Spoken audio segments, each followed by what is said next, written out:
So how is everybody there? How is the situation in Israel? Unknown. Unknown.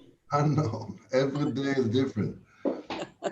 Yeah. Unknown. Well, here in Switzerland, you know, I mean, we had like very low cases, but now also we had around 6,000 or something like this. So now they're starting to get nervous, and especially the area where Cajo is from. You're not allowed to meet anymore, I think, and so here in Bern, we're still open. We can still meet with masks, but I don't know how long. Like also bars and fitness clubs and all these places, museums, all of it is closed. So I think this is probably the only way that you can keep the numbers down is by not letting people kind of go around. Yeah. And not letting them meet. Because you know, I saw here also when we have masks, like at the beginning we had no mask, we just had like these 2 meters distance. So that worked really okay. That worked really well. But then when they're sitting, but then the moment they get up, you know, and then they start kind of walking around and all this, then no way they will keep like 2 meters distance. So like that. The problem is the problem is not only the health, it's also זהו, שומעים טוב? אבל זה לא unmuted. עכשיו שומעים אותך. Oh, Hannah, hello. Hi, my darling. I'm so glad to see you, Annie. Happy to see you too. I am practicing all the time, although I am already 90 years old. Yeah, I'm still wonderful. good. I heard that you're doing the medicine Buddha. You know that I go to Chokinima's group, but so I wanted to see you also and all of Okay, nice. my Nice daughter to is see here too. And my daughter Dana is here also. Okay. So are you living together or she just came to join you? No, she doesn't live with me, but she came to join. She's also doing Dharma practice. Okay. Nice. Yeah. I mean, this is a good thing to do at the moment, you know. The best, the The only best, thing. as you say, if it doesn't help for this life, at least it will help for next life. Yeah. So, especially the medicine Buddha. So what we will do is like, we will go through the sadhana and explain a little bit for those people. As I see, you know, some of you are really familiar with the practice, so there's no need to explain that much, but still we'll go through the sadhana so that you see how the sadhana is built up, and maybe also a little bit talking about why doing pujas and stuff. But I see many of you are already doing that, so you'll be hearing things that you already know, so never mind. Shall we start? Anila, should I just give the technical details? Okay. So hi everybody, I'm Yanai. So I'm managing this Zoom course on behalf of the Dharma Friends. I just want to say we're live on YouTube, so take that into account. And if somebody wants to come in, they can also view it through there. You're asked to turn on your cameras if you can. Obviously, if you can't, it's fine. You know, we all have our reasons. That's fine. If you need, there's the puja that we're going to read through, and there's the practice book, and they're both on the website. But I'm also going to share my screen, so do whatever you find more helpful. Apart from that, I just want to say that Dharma Friends is doing a lot of activities right now on Zoom. Weekly activities, weekend activities. So it's worth to go and check it out if you haven't done it on the website. And finally, I just want to say about the dana that this is all done voluntarily, both by Anila and the Dharma Friends. Just like everything else we do, and if you can, just donate whatever you can. even if you can't, it's fine. I'll put up all the details on the chat, and also you can find them on the website. So without further ado, Anila, you may begin. Okay. Thank you. So, so today is the 8th of the Tibet month, and I was asked by Shachar to do this Medicine Buddha first explanation a little bit, and then we'll do the practice together. We recite the puja together. So basically, you know, this is it. Like by doing pujas, this is what you're doing. You're reciting. So there's a lot of people who don't, because it is quite religious. So many people say, oh, I don't know, I can't relate to it. It's too religious and it sounds like prayers. And in a way, yes, it is, because we are making requests to the Medicine Buddhas or to Tara or to any other deities that you're doing. But on the other hand, it is like we are taking an outer Buddha, like the image of it, making offerings, making requests, then dedicating, and especially at the beginning, generating bodhicitta. We are doing this in order to wake up our own Buddha potential that we all have. So this is, it's a very important part in the puja, in the sadhana, or in the retreat or whatever, that you always remember that I am doing this practice because I want to become like the Medicine Buddha. Because otherwise it becomes very theistic, this whole thing, you know, like there's the Medicine Buddha that you visualize in the space in front of you, that you do anyway.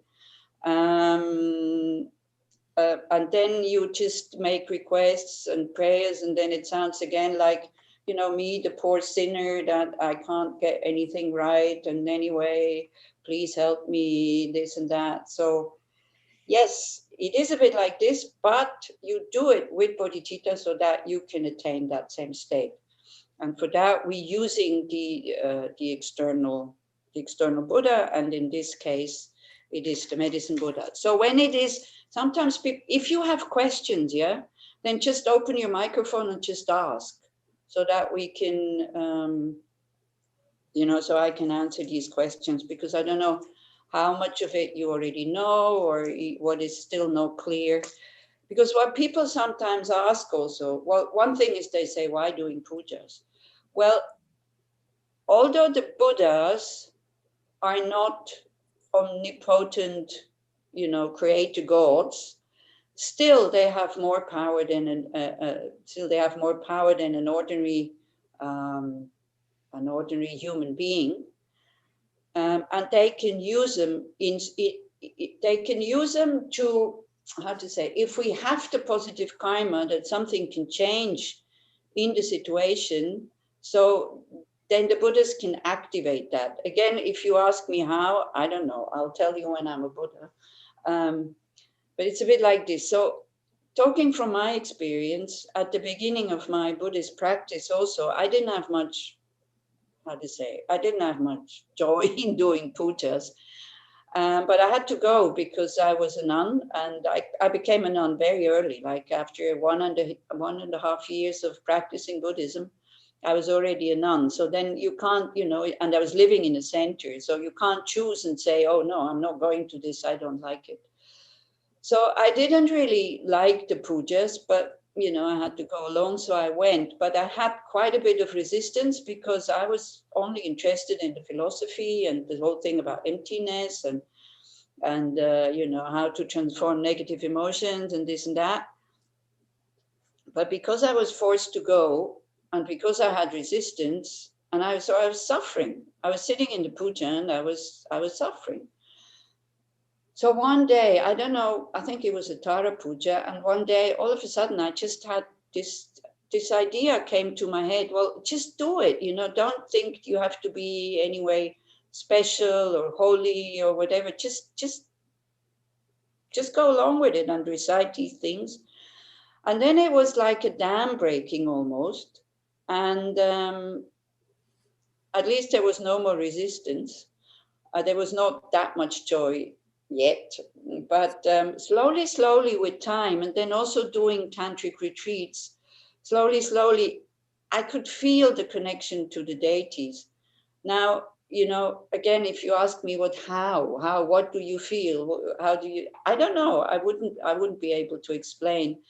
And this is maybe what makes it a bit difficult, because, you know, somebody can explain again and again and again and again, but you have to experience it by just doing it.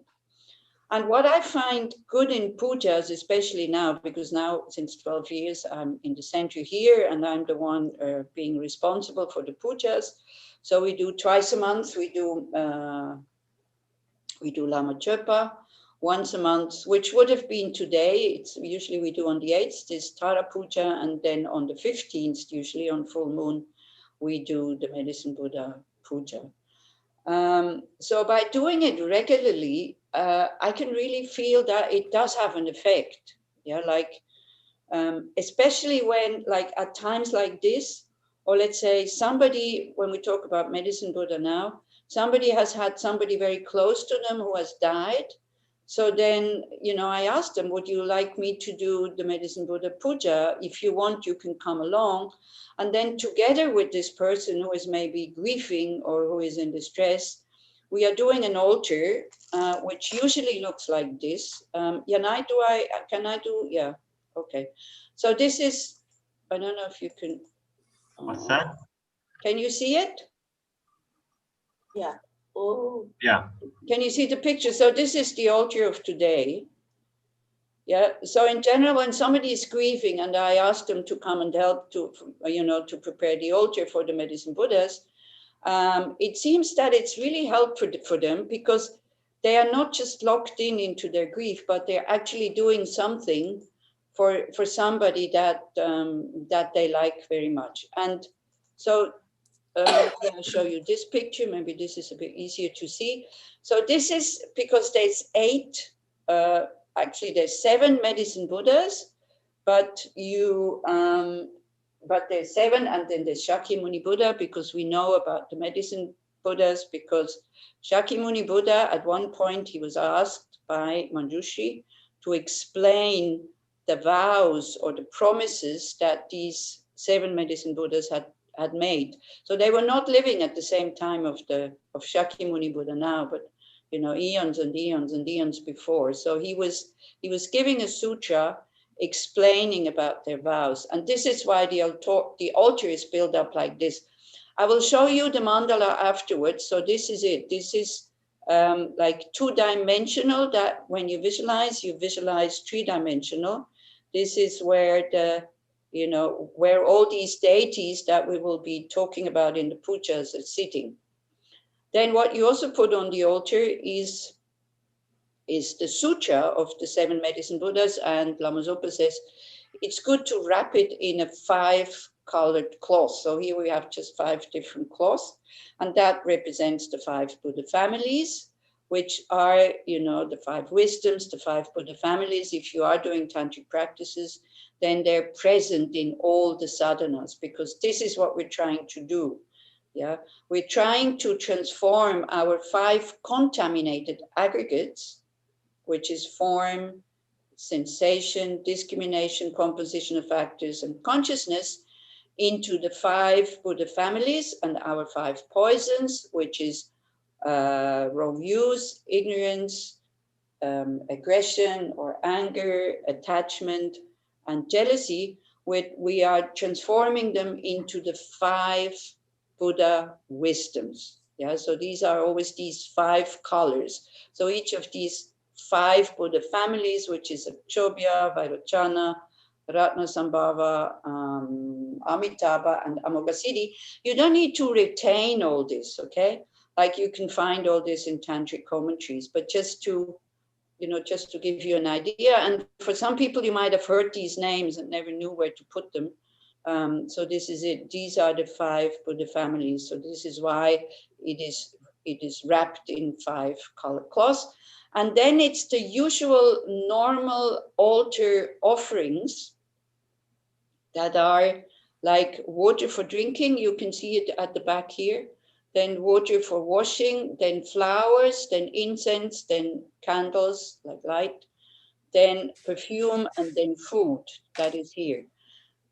So usually it is arranged like, argam, padyam, pupa, dupa. It's arranged like this: water for drinking, water for washing, flowers, incense, light, perfume, and music. I forgot one somewhere. So anyway, but for the medicine Buddha puja, it's arranged like this. Exactly why, I don't know. Instead of being arranged like this, as it is usually done, it is arranged like this. Like it starts here. Argam, water for drinking. Padyam is here. It's a bit hidden. Water for washing. Then flowers. Then incense. Then light or lamps, perfume, and then food, okay? And then you can add anything else you want to add on the altar. So that's fine. Is that more or less clear? Yeah. Okay. Now I know that this is quite elaborate and people say, why doing all this? Can I just visualize? Yes, of course you can visualize, but it's a nice way of preparing the mind also for the puja by making these offerings. And everybody who comes here, just maybe I'll open it again. Just for you, when you look at this, what does it do to your mind? Does it make you happy? Does it make you unhappy? Does it leave you completely cold? What does it do to your mind? I can see not much. If you would be here in person, then you can take these things home at the end of the puja. So maybe then it does a little bit more, because then it's attachment coming in. Yeah. Or imagine I don't know if any of you have an altar. Now, I'm not saying that you have to have an altar in order for your Buddhist practice to work. I'm not saying that. You don't need it. All I'm saying is that it could help. It could help your practice. And the only way that you can find out is by trying it out. Yeah. Do you have any comments or questions? Because it would be nice also if we can do this into a little bit of a discussion group or something like that. I don't have an altar now, because the kids, every time I put it up, they come and they tear it apart. Yeah, of But course.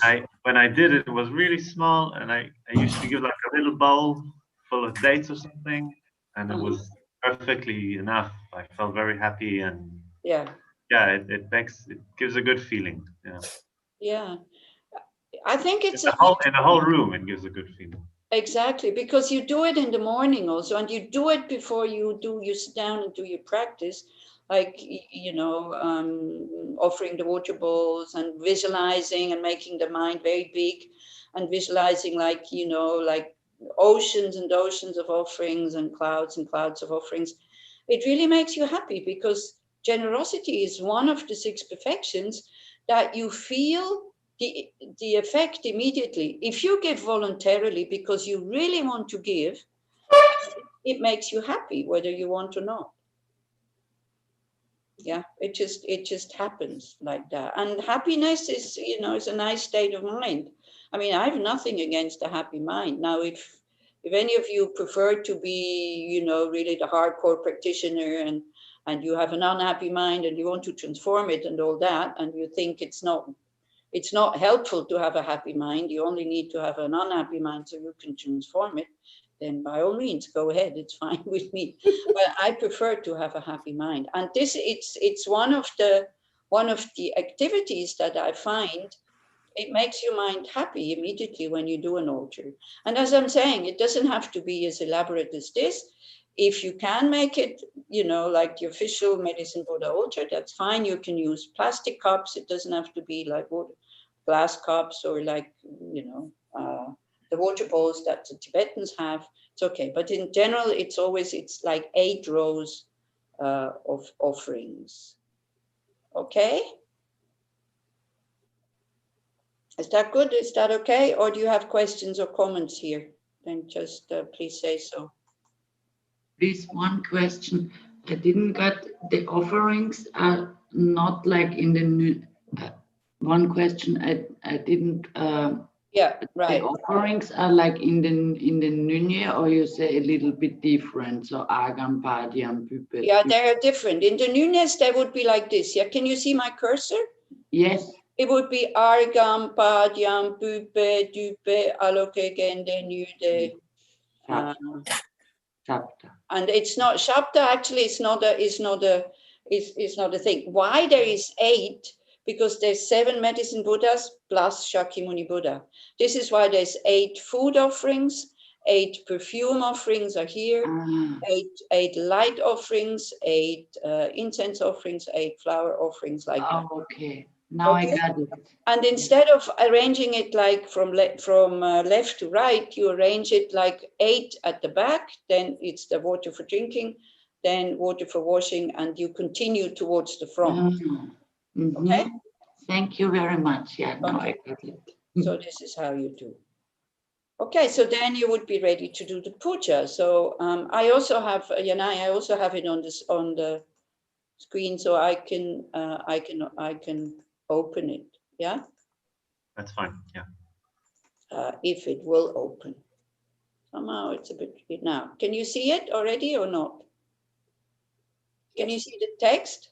Yes. Okay. Because sometimes I can see it, but people can't. This is something I haven't figured out yet why. Okay, so this is the blue medicine Buddha. Then also the way you, I think I can't. I think I have to close it again. So the way you visualize it for the puja is like this. Maybe I make it a bit, if you can't see the picture, then you have to, I'm not asking anymore, but you have to rebel.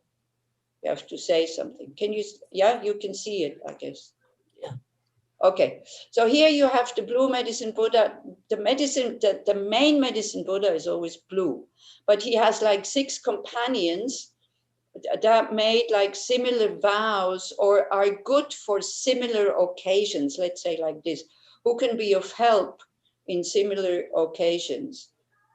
So when we do the puja, they are sitting like this, and I don't know why I can't see the, oh, here.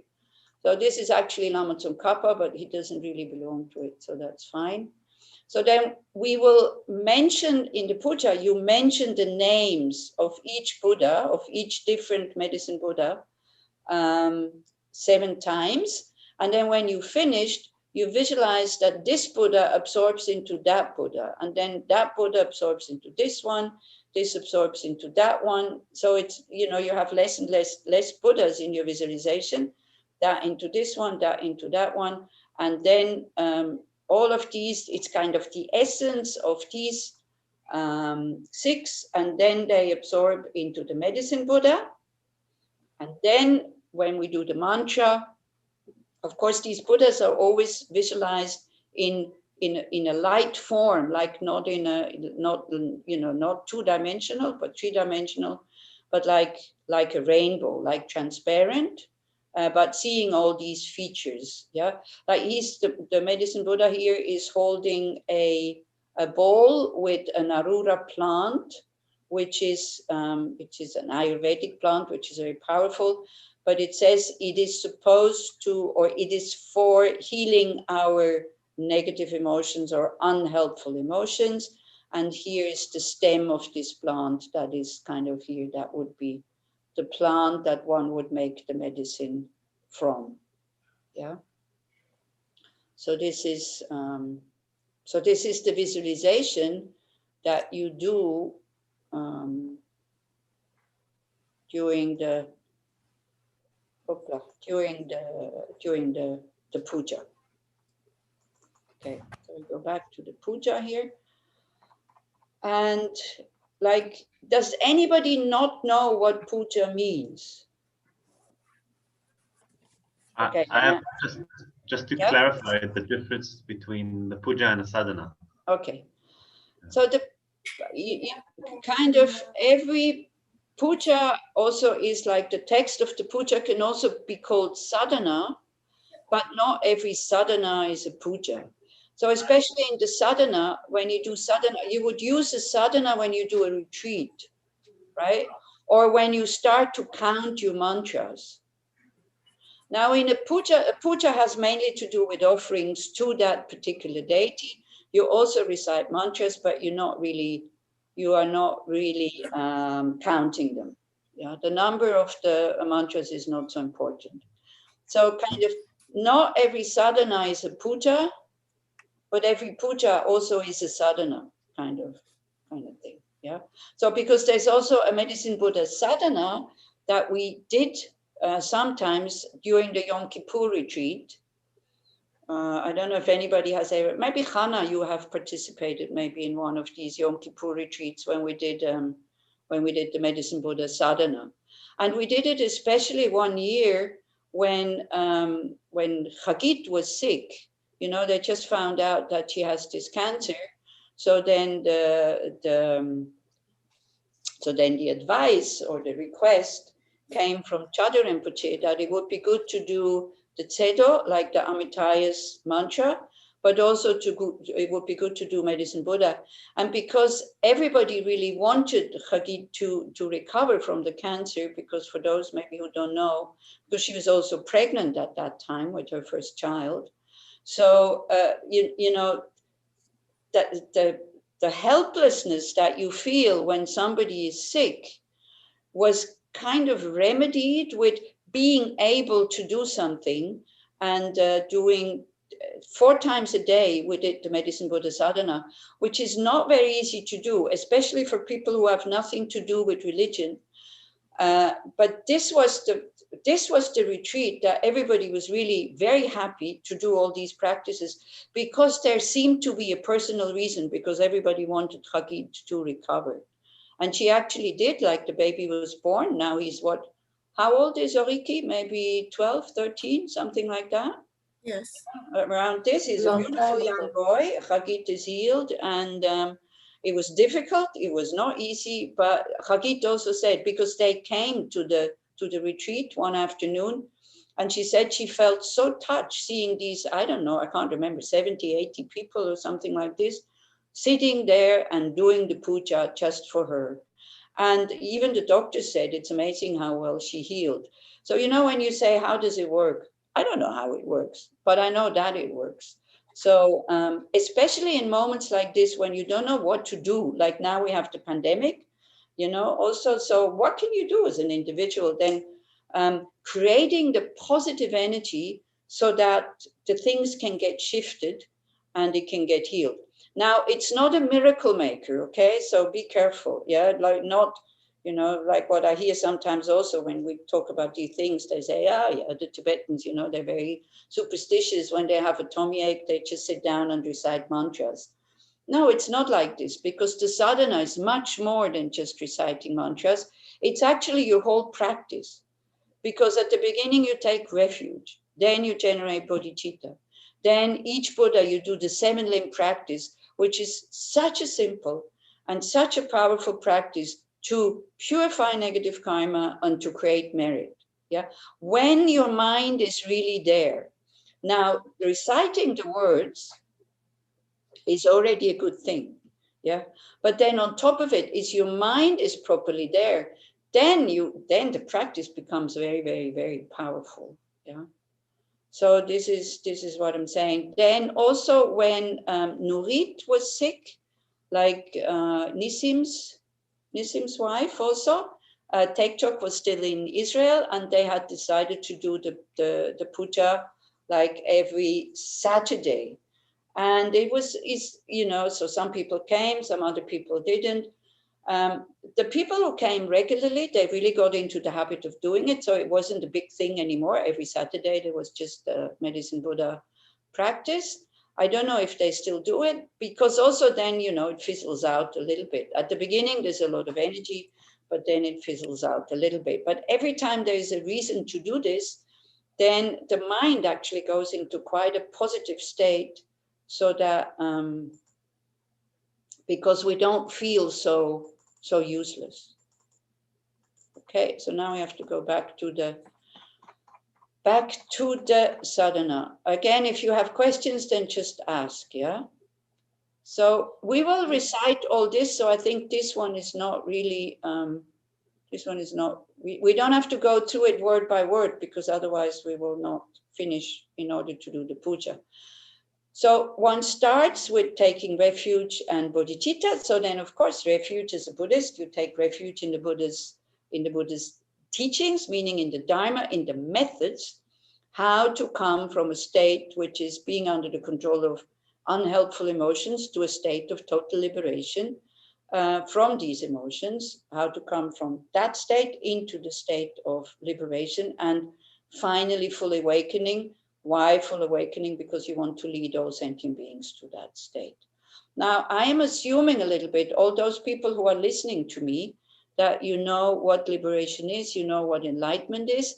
If you don't, then I'm afraid we don't have time to go into that because, you know, it would be the whole path. So, because you do these pujas in order to help you practice to attain full awakening. Yeah, as I'm saying, it's not a theistic thing where when you have a problem, you sit down and do medicine Buddha. Yeah, and also the way you take refuge, you can take refuge in the Buddha as the medicine Buddha, somebody who can help you with mental and physical sickness. You can take refuge in the medicine Buddha as an example that you also want to become like him. And the best way of taking refuge is when you take refuge in your own potential to become the medicine Buddha. And you use the outer medicine Buddha for you to become, you yourself to become the medicine Buddha. So it's not that if you are enlightened, that you can only be one Buddha. You know, some people say, oh no, I'd rather be Tara. I don't want to be the medicine Buddha. If you are fully awakened, you can manifest in whatever form. Yeah. And also, but also they don't exist from their own side. So they come into being when we visualize them. Okay, they're not hanging independently out there somewhere in their pure land. You know, when a mind perceives them, then also the Buddhas come into existence. Now, the Buddha's energy, they're always there because this is their, you know, that was their wish to be of benefit to all sentient beings uninterruptedly and effortlessly and continuously and to all sentient beings. So they're always there. But for me, they're only there when I think of them. This is the thing. So this is why it's really good to recite mantras, to think about the Buddhas, to take refuge, kind of also continuously. Okay. So then the 4 immeasurables, we will meditate on them a little bit at the beginning. Then the special bodhicitta. I need to attain complete Buddhahood. So it's not just to get rid of the pandemic and to heal others. It is really for me to attain complete Buddhahood. But for the short terms, also we recite this for the beings who are sick or for beings who have problems. It is said that reciting the names of the 7 medicine Buddhas is especially helpful in degenerate times. And maybe I can just read out to you what it means, the times of the 5 degenerations. So it's like the times are impure. So it says the time is defiled, the air is polluted, breathing it, beings become polluted. It's difficult to keep things pure. There's not much peace. There's not much happiness. There's a lot of violence. Beings become insane. And the few sane ones are unhappy as well. So these are the signs of degenerate times. Then there is degenerate views. So what we see and hear is not clean, meaning clean doesn't lead to happiness. It rather leads to unhappiness and suffering.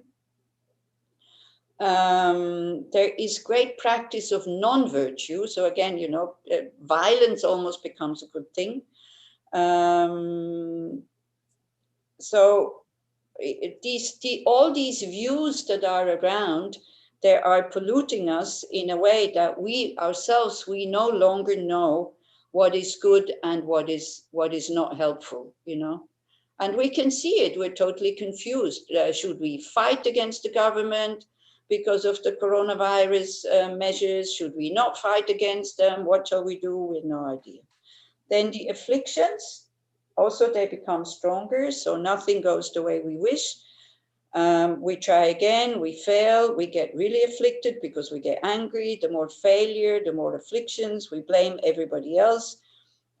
we get angry and stir up trouble in the community.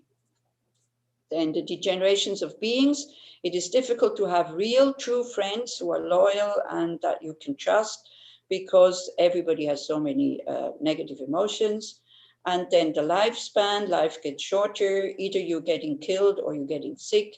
And this is interesting to see also that the medicine and the food also has a lot of side effects, like is also polluting. Like, you know, the food creates allergies, and the medicine has a lot of side effects. So sometimes even the side effects kill you instead of helping. And it's very difficult to find pure medicine and pure food that only kind of sustains your life. So those are the 5 degenerations. So doing the puja during that time, then they say, like the medicine Buddhas made this promise that especially during degenerate times, they would become very helpful. So purifying the place means we try to transform it with our mind into a pure land, and then we fill it with offerings here. It will become clearer as we go through the puja. Don't be afraid. It's just, this is not difficult to understand. Yeah. Then we do offering cloud mantra. This is to increase the offerings that we did. So you saw the altar, so you can definitely offer that, because when you participate in the puja, because when we do puja here also, you know, this becomes the offerings of everybody. Power of the truth also is to increase our trust in the methods of the Buddha, and then we invite them. Then we do the 7 limb practice. Also this we do with all the Buddhas.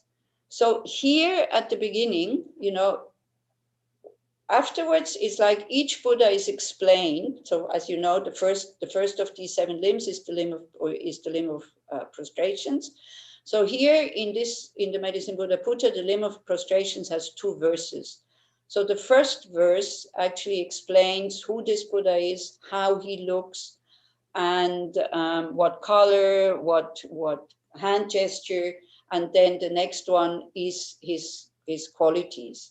So, but because here this is the first verse, so this one is not really to any of the Medicine Buddhas yet specifically, but to all of them together. And it explains who is sitting in the mandala. The mandala is the abode or the palace where all these Buddhas are sitting. So here, like always, you know, the Medicine Buddha that we are visualizing in front of us, or these Medicine Buddhas, is our root guru. So one always fuses it, because the root guru is too close. He's too ordinary. The Buddha is too far away, right? So we kind of, all the Buddhas that we visualize, we think, but this is the actual guru who manifests in this form for me, so that he can lead me to enlightenment. He can become like the basis for me to visualize myself as the Medicine Buddha when you have initiation, to let go of that ordinary form and then to arise in the form of the Medicine Buddha if you have initiation. So the root guru is the most important one anyway. So why? His kindness is without equal. Then why do we have these? Why do we know about these Medicine Buddhas? Because of King of the Shakyas, because of Shakyamuni Buddha, because he explained about them in a sutra. Why is Shantarakshita explained? Because it's Shantarakshita who brought this practice to Tibet. Yeah. And so on. So on means all the other lineage lamas. Yeah, that from Shantarakshita, then it went down to the next lama, the next, until my root guru. Then holding in their hands this profound sutra, to the direct and lineage gurus I prostrate. Then it says, to the compassionate ones who liberate destitute beings. Now, who are they? They're the 7 Sugatas, so they're the 7 Medicine Buddhas. Then they're Buddha Shakyamuni. Then it's always the Holy Dharma. Okay, and then it's in that mandala, in addition to the 7 Medicine Buddhas and Shakyamuni Buddha, you have 16 bodhisattvas, and they are mentioned here just with 3 names, Manjushri, Kyabdol, Vajrapani. I show you the picture afterwards, so it will become clearer. Then you have in addition to these 16 bodhisattvas, you have the 10, you have the 10 directional guardians, which 2 of them are Brahma and Ishvara, but then it's also the gods of the 4 elements and so on. Then you have the Maharajas, that's the kings, the 4 great kings, who are sitting at each direction, and then you have 12 Yaksha generals. And now I show you the picture because then it might become a little bit more clear, because I'm pretty sure that by now you are totally confused. Can you see the mantla? Yeah? Yes? Okay. So in the middle, you have the blue medicine Buddha, okay? Around him, you have Shakyamuni Buddha, and then you have the other 7 medicine Buddhas. Then in this circle, you have these 16 bodhisattvas who are mentioned by Manjushri, Kyabdrol, and Vajrapani. Then here you have these 10 directional deities, like they're basically protectors of the 10 directions. If you ask what are the 10 directions, it's the 4 main directions, then the 4 sub-directions, so you have 8, then you have above and below, and then you have 10. Then you have the 4 great kings, they are guarding the doors. So you have the white one, which is here, is Dhritarashtra. Then you have Virupaksha, Virudaksha, and you have Vajravana. You don't need to remember these names also. But they're very often mentioned in the Sutra of the Golden Light also. They are mentioned with their powers and what they do. And here they are protecting the entrance to the mandala. And then you have the 12 Yaksha generals, which are around here, who also said Yakshas are kind of beings who are not fully enlightened, but they also have powers. And they said they would support beings that are doing this practice, help them, protect them. Very powerful generals. Is that more or less clear, or are you totally confused now? Okay? Okay, great. So we continue with the sadhana, which then it becomes quite straightforward, actually. Okay. So then we have, like in the first 2 verses here, you have the limb of prostrations. Then is the limb of offerings. And then with here, we will stop and do the meditate on them. So you can really visualize and filling the whole universe with these offerings, but we only do it the first time. And then, as you know, in the 7 limbs, so first is prostration, then is offering, next is confession. This is that one.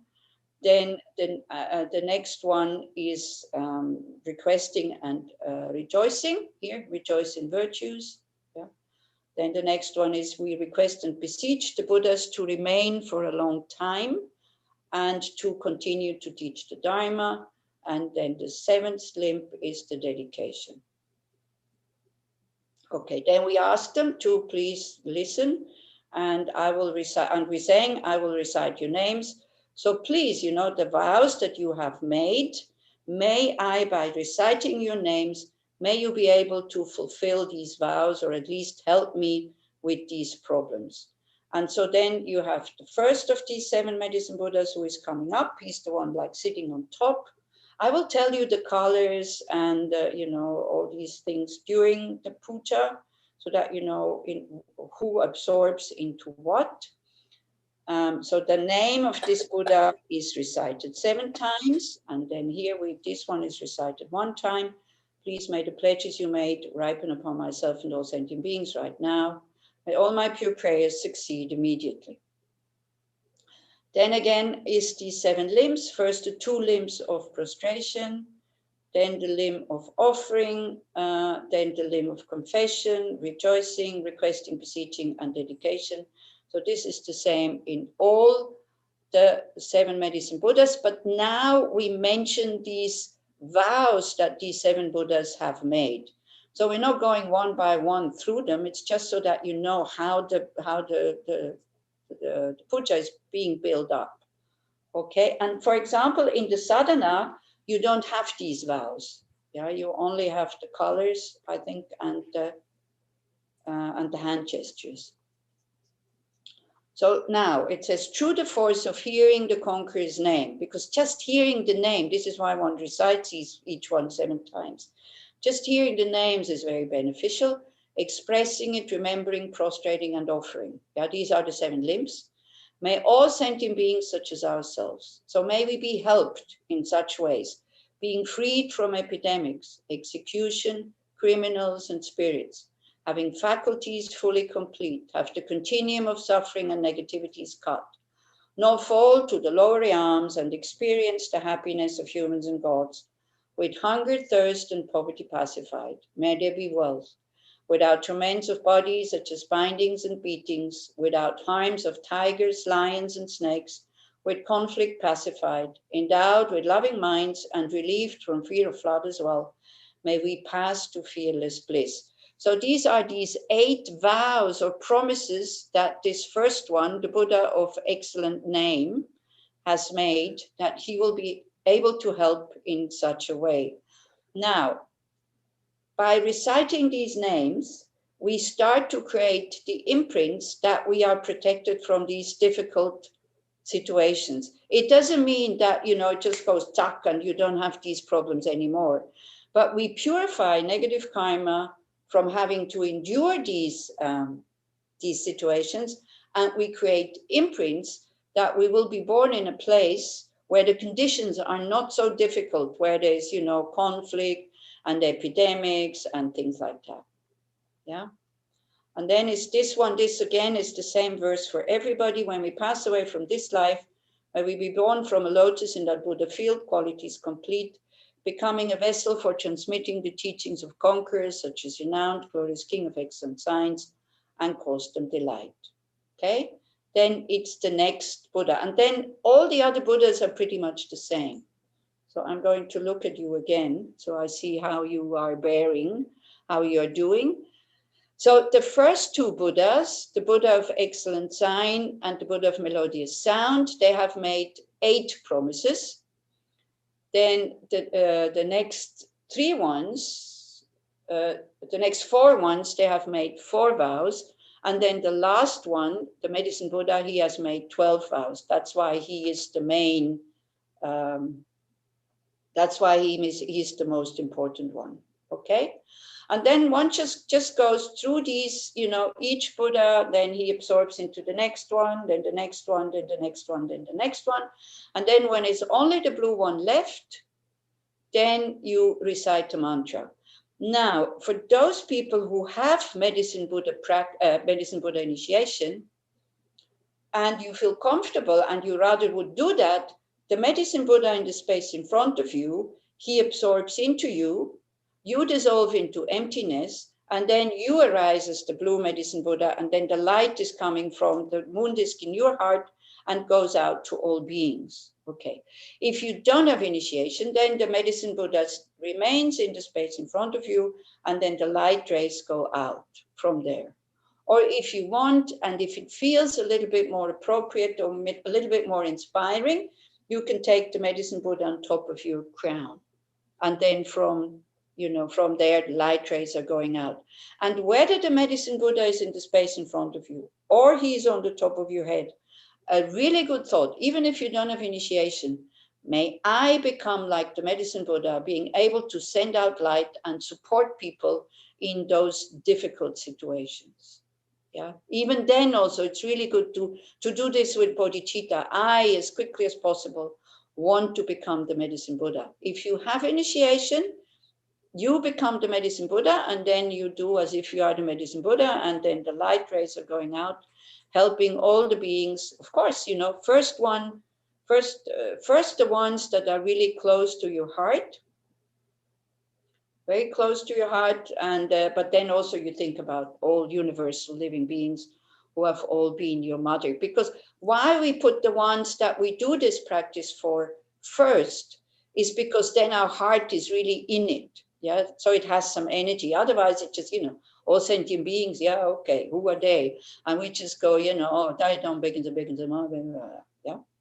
And for the mantra recitation, again, when we do the puja, I will explain a little bit what you visualize. And we chant the mantra a few times loud, and then we recite the mantra silently, because it is easier. It is easier to visualize. Yeah. Oh, oh, I don't know why it doesn't open. Maybe I have to start again. I just want to rush through the text with you there. So then you see, so this is the second Buddha, then the third. So they're all pretty much the same. The only thing that changes is the name, the color, of course, and the hand mudra here. So you will see it when we recite it. And then the vows that they have made. Some of these vows are very similar. And then when we come to the last one, which is the medicine Buddha. And then after the medicine Buddha, we also recite the name of, so this is the blue medicine Buddha. And then comes on top of it, so that we have actually 8, is like Shakyamuni Buddha. This one, because it's thanks to him that we have this, that we know about these 7 medicine Buddhas. So he's also present here with the 7 limbs and everything. Then we prostrate and do prayer also to the Holy Dharma, because that's the actual medicine. Then very important to Prajna Paramita here, to, where is it? Holy Dharma, homage to, here, homage to the Mother of the Victorious Ones, perfection of wisdom and Holy Dharma of the 3 vehicles, who totally destroys the dark seed of suffering's cause and uproots the pain of suffering completely. So again, we get reminded of emptiness here very, very strongly, that the medicine Buddhas, they can only help us if we, they can help us, but we can only become the medicine Buddha when we have realized emptiness, yeah, and if we have generated bodhicitta. Okay, so then here is, we're asking all the people in the mandala, like Madhushi, Kepjol, Vajrapani, the medicine Buddhas we recited before. Please, may the vows that they have made, may it become, may we be protected from to do before previously, to stop enemies, harmers, epidemics, pacify all conflict, increase physical and mental bliss, and so on. And then is the mantra recitation. We do maybe 7 times the long mantra, 21 times the short mantra together. And if you want to know, okay, what it means, is like Tayata is so it is. Then Besaje, the Tibetans say Bekenze means medicine. Maha, Bekenze, great medicine. So it's the medicines that kind of, that liberates us from, first one, to being reborn in a lower state. Second one, to be reborn in samsara in general, like in an upper state. Third one, to be not to kind of disappear into nirvana.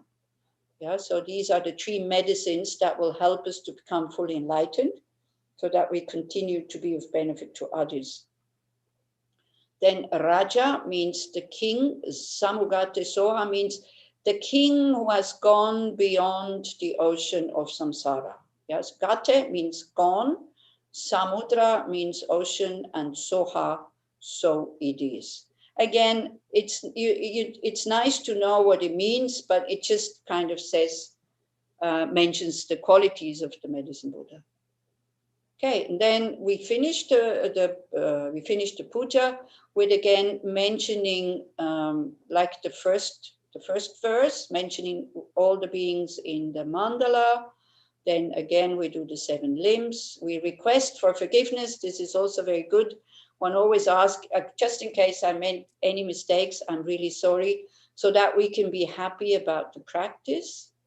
And, and they're under the influence of miserliness, lacking in skills, and so on. And so we don't really need to ask the Buddhas for forgiveness. We do it for our sake, so that we can be really happy about what we're doing. We ask them to remain in the image. If you have an image, then it's the auspicious verses, and then that's it. And the puja is finished, dedication.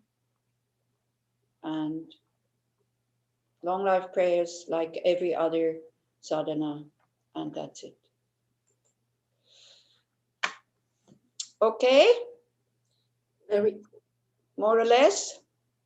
very It good. will, it will, thank you, Hannah. It will become a little bit clearer when we do the puja.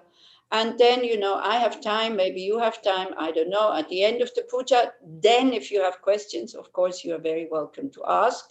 If you have questions now, you know, we still have 2 minutes. And then we have like 15 minutes break, and then we do the puja.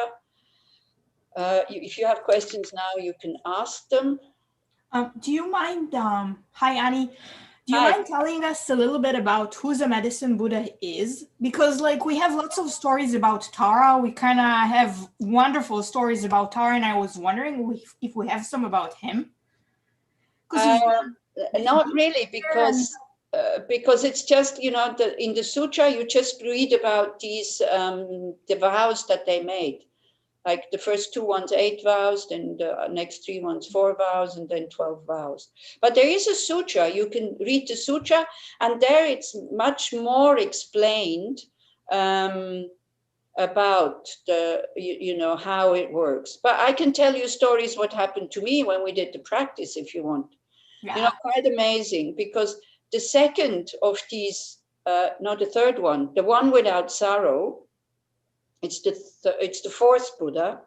It is said, if you have heard his name as a human being, then if you fall into the lower states, through his power, he can send light and you die as this being in the lower states, and you will be reborn as a human.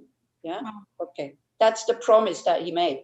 So we were in Mexico, and we were kind of, somebody gave us land, and we were there, and we said, oh, we can do medicine Buddha puja, so that, you know, in order to get rid of the hindrances, to create a retreat center or something like that. So we were sitting outside in the grass, and I had the text in front of me, and all of a sudden an ant is coming with a dead ant on its shoulder. I mean, I've never seen anything like. She was really kind of carrying the dead ant, dropping it in front of my text, and then disappearing again.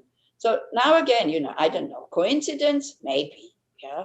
But why not? Why is this dead ant not somebody who has heard the names of these medicine Buddhas as a human being, and then because reborn as an ant, being brought as already being dead or half dead, or I don't know, and then gone. And when we did the medicine Buddha retreats in Tushita, both times stray dogs came and died in front of the Gompa. Wow. Wow. They were just lying there. They were still alive, and they were just lying there, but we could see that they were dying, so we left them there. You know, and after 2 days, they were dead. So coincidence? I don't know. I had never seen these dogs before. Wow. So this is why. And, you know, when somebody has like a lot of problems dying, and there's a lot of struggle, and people start to do medicine Buddha for them, again, it's not a miracle thing, you know, but we can at least try. And very often I hear that they calmed down and they were able to go peacefully. And yesterday, somebody he had to put his cat to sleep, like, you know, because she was old and she was really sick. So when I said we are doing medicine Buddha puja today, and I'll be mentioning the cat's name is Mali, you know, it was really helpful for him to hear these things. So don't forget, everything is just dependent arising. Everything is just in our mind. Yeah. Okay. So it can influence our mind so that it does go into a positive state.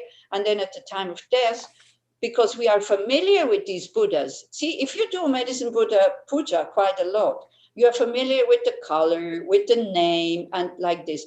So somebody sitting next to you and reciting these things, even your mind is very confused, but because we're creating these habits, right, of the mind going there instead of going into panic, yeah, then all it needs is a little thing so that we hear the name and the mind automatically will go there.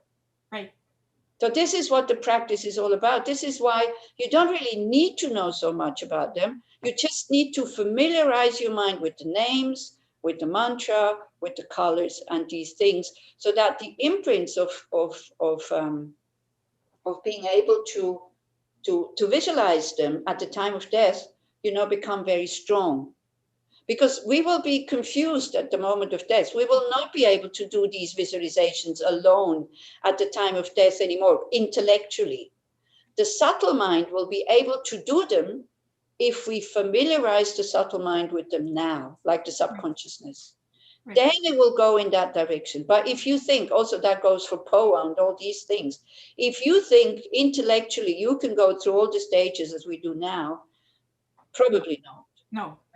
But what you need to do is to kind of to soak your subtle mind with these things, so that then automatically it will go in that direction.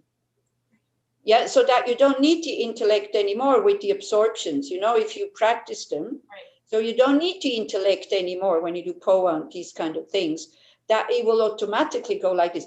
And we know that this is possible because now, after when you meditate quite frequently and you have as an object, you have your breath or something like that. So at the beginning, you have to remember, my object is the breath. After a very short time, you don't need to tell your mind to go to the breath. It will go automatically, it will go there. Right. Yeah. So this is why we do these practices. So especially at the time of death, it connects with the Buddhas and we're not reborn in samsara. Thank you very much. Mm-hmm. Okay, so it's okay. We make a break now, maybe still 15 minutes. So we start at 9:20. So people also who just come for the puja, if they do come, have time to log in. Is that okay, Yanai?